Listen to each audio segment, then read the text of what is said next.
I never imagined retirement would bring me face to face with the kind of evil I thought I'd left behind in the interrogation rooms of the city precinct. You spend 30 years hunting monsters in human skin, carrying a badge that feels heavier every single day, and you tell yourself that there is a finish line where the darkness can't touch you anymore. I was wrong. My name is David Miller, retired special agent, and I moved my family to the sleepy, manicured enclave of Pine Valley to escape the noise. But I didn't know that silence can be just as loud when it's hiding a predator. We had been in the house for less than 2 months when the letter started arriving, printed on thick, cream-colored paper that smelled faintly of lavender and malice. The Homeowners Association, led by a woman named Martha Vance, had decided that my existence was a violation of their bylaws. It started small, with absurd fines for leaving the garage door open for more than 15 minutes or having a trash can visible from the street on a Tuesday afternoon. I paid them. I wanted peace. I wanted my wife, Alina, to recover from her emergency C-section without the stress of a feud. Alina was fragile, her body still knitting itself back together after a birth that had almost taken her from me, and our daughter Lily was impossibly small, a bundle of warmth that I promised to protect with my life. But Martha Vance didn't care about life, she cared about control. She was a woman who had weaponized boredom into a tyranny, patrolling the neighborhood in her silver sedan like a shark circling a reef, looking for blood. I tried to ignore her. I tried to be the neighbor who waves and smiles, the man who had left the violence back in the city. But the city doesn't leave you, and neither does the instinct to recognize a threat when it's standing in your driveway. It was a Tuesday, the air thick with the humid heat of late July, when the dam finally broke. I was in the garage, organizing. My tools, the rhythmic clinking of steel on steel, acting as a meditation. When I heard the screech of tires on asphalt, it wasn't the sound of a casual arrival. It was the sound of an attack. I froze, a cold sensation washing over me that had nothing to do with the air conditioning. Then came the voice. It was high, piercing, and trembling with an unhinged rage that I had heard too many times before in domestic disputes that ended in body bags. I moved to the door, my hand instinctively drifting to the waistband where my service weapon used to sit, a phantom limb of my past life. Outside the scene shattered my heart before my brain could even process the tactical reality. Alina was standing near the edge of the driveway, her face pale and glistening with sweat, clutching the handle of Lily's stroller so hard her knuckles were white. Standing 3 feet from her, blocking the path to the front door, was Martha. She wasn't just yelling, she was vibrating with a manic energy, her face twisted into a mask of obsessive hatred.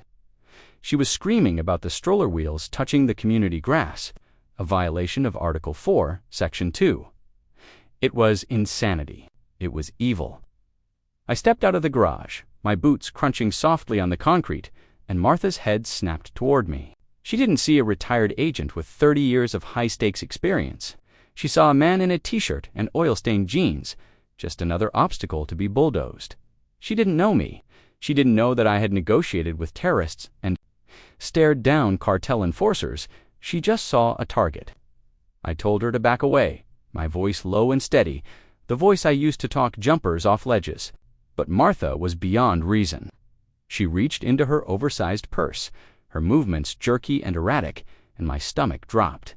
I recognized the motion. It was the clumsy, desperate fumble of someone who has a weapon and wants to use it. I shouted for Alina to get down, launching myself forward just as Martha's hand came up. It wasn't a pen or a citation book. It was a compact revolver, gleaming in the sun. The sound of the shot exploded through the quiet neighborhood like a thunderclap, deafening and final. I saw the muzzle flash, a brief spark of violence that changed everything. Alina screamed, a sound that tore through my soul, and the stroller jerked violently. I didn't think. I didn't plan. I became the weapon I had trained to be. I slammed into Martha with the force of a freight train, driving her into the pavement. The gun skittered away, clattering uselessly against the curb as I pinned her arms, my weight pressing the air out of her lungs. She was screeching, spitting, thrashing like a wild animal, but I was stone. I yanked her hands behind her back. Securing them with a zip tie I had grabbed from the workbench, a reflex from a life I thought was over. I looked up, my vision tunneling, terrified of what I would see. Alina was on the ground, sobbing, her hands frantically checking the stroller. Then I saw it, the red stain blossoming on the white blanket. My world ended. The silence that followed was hollow, ringing with the echo of the gunshot and my wife's weeping. I left Martha pinned in the dirt and scrambled to my daughter. The bullet had grazed her arm, a flesh wound, but the blood was real bright and terrifying against her skin. She was wailing, a cry of pain that ignited a fire in my gut that I knew would never go out. The paramedics arrived in a blur of lights and sirens, followed by the local police. I knew the responding officer, a young deputy named Miller. He looked at me, then at Martha, then at the blood on my baby's arm. He didn't need to ask what happened. I gave my statement with the clinical detachment of a professional, using technical terms like trajectory and imminent threat. While inside I was screaming. Martha was laughing now, a hollow, hysterical sound, claiming self-defense, claiming that Alina had tried to run her over with the stroller. It was a lie so bold it was almost impressive, but she didn't know who she was dealing with. She didn't know that I had already noted the position of the sun, the lack of skid marks from the stroller, and the angle of the entry wound. The ride to the hospital was a blur of fluorescent lights and the smell of antiseptic. I held Alina's hand, feeling the tremors running through her body while the doctors worked on Lily. Every second felt like an hour. I paced the hallway, my mind replaying the moment the gun went off, analyzing every micro-movement, wondering if I could have been faster. The guilt was a heavy stone in my gut, but I pushed it down. There would be time for guilt later. Now, there was only time for justice. I pulled my connections. I called the district attorney, a man I had helped put away a serial killer 10 years prior. I told him this wasn't a neighborhood dispute. It was attempted murder of a minor. The investigation that followed was surgical. I didn't just rely on the DA. I did my own digging.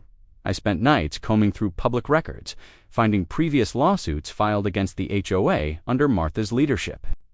I found a pattern of harassment, of intimidation, of a woman who believed she was above the law because she sat on a throne of petty bylaws. I handed everything to the prosecution, a silver platter of evidence that painted a picture of a tyrant who had finally crossed the line into madness. We found that Martha had a history of brandishing weapons at delivery drivers, incidents that had been swept under the rug by a fearful board. Not this time. I sat in the courtroom every day, watching her arrogance crumble into fear as the evidence mounted. The video from my neighbor's doorbell camera, which I had secured within minutes of the shooting, showed the truth, an unprovoked execution attempt over a patch of grass. The jury didn't take long. When the verdict was read, Martha looked at me for the first time with recognition. She finally saw the detective, the protector, the man who had hunted her down with the law instead of a bullet. She got 25 years. Lily healed, though she has a small scar on her arm, a permanent reminder of the day the world tried to break us. We still live in the house. I took over the HOA board, dissolved the petty rules, and turned the neighborhood back into a community. But I never forget. I never forget that evil doesn't always look like a monster. Sometimes it looks like a neighbor with a rulebook and a grudge. I watch the street, I watch my family, and I know that peace is just a pause between battles. But next time, if there is a next time, they will know who I am. Imagine standing there on all that land, every inch legally yours. If you were in the owner's shoes, what would you do? Let them stay, sell the homes, or pull some other wild move?